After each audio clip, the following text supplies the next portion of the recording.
Hello, welcome. I'm praying this word will be a blessing for you today. We're going to be in Colossians chapter 1, starting at verse 18, going to about 23 today. And he is the head of the body, and this is the church, and this is Jesus, who is the head of the church. It's Jesus, though not everybody puts him as the head. Who is the beginning, the firstborn from the dead, that in all things he might have preeminence, being the first. For it pleased the Father that in him should all fullness dwell, and having made peace through the blood of his cross, by him to reconcile all things unto him. By him, I say, whether they be things in earth or things in heaven. And we're just going to stop right there, and I kind of understand that he's basically saying it's like he's made peace with creation with the blood of Christ on him from the cross.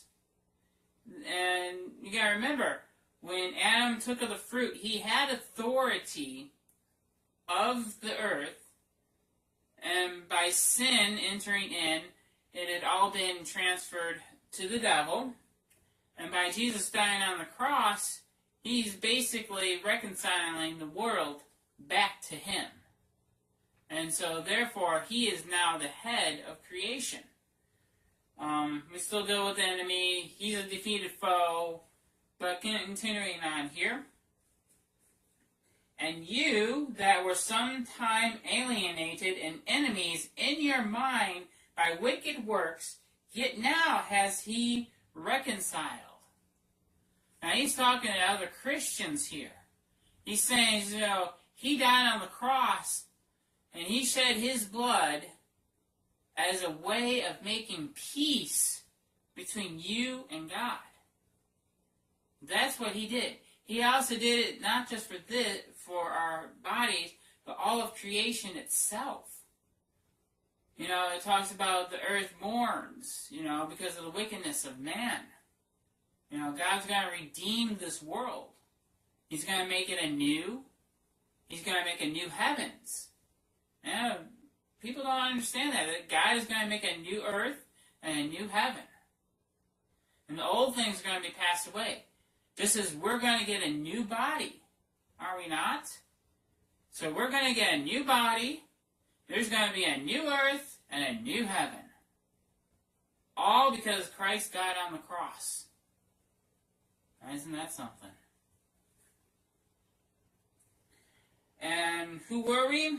In the body, chapter 22 here, in the body of his flesh through death, to present you holy and unblameable and unreproachable in his sight.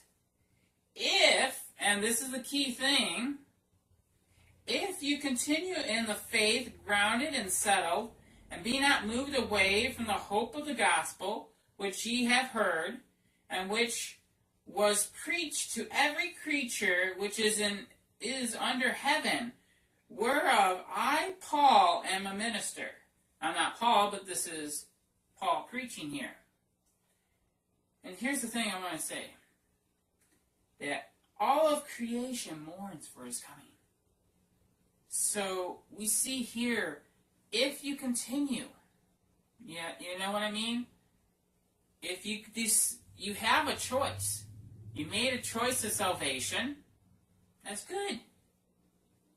But he's saying, if ye continue in the faith, many have fallen away. It talks about the great falling away, doesn't it?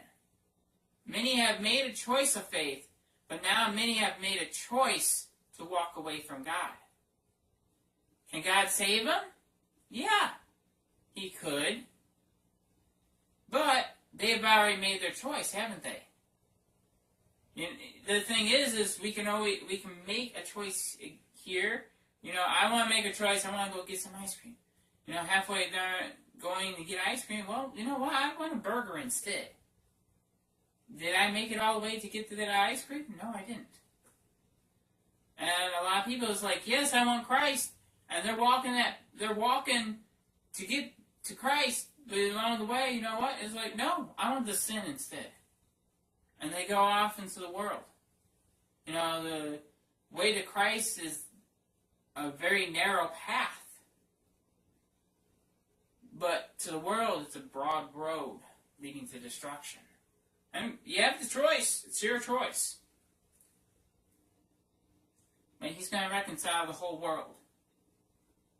And so the thing is, you know, this is going to pass away. Where are you going to spend your eternity? Do you want to be reconciled to Christ and spend it in heaven? Or do you want to just walk away from your faith and continue down the road of destruction into hell, into the lake of fire? And he died so that we all can be reconciled to him. And the world has chosen to be reconciled with Christ. Or I shouldn't say that it has been chosen, but I should say that I'm just going to read it here. 20.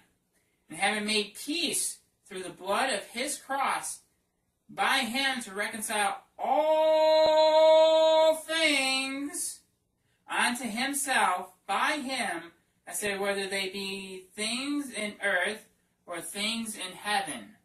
That means from superstars in the sky to tiny quarks and the quantum level and the atoms and all that stuff. To be reconciled to him.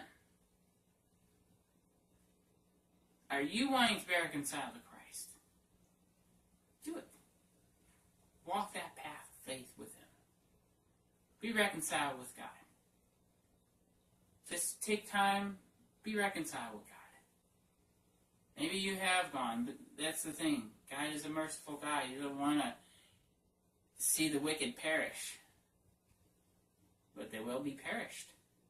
They'll end up in the lake of fire. He doesn't want to see that.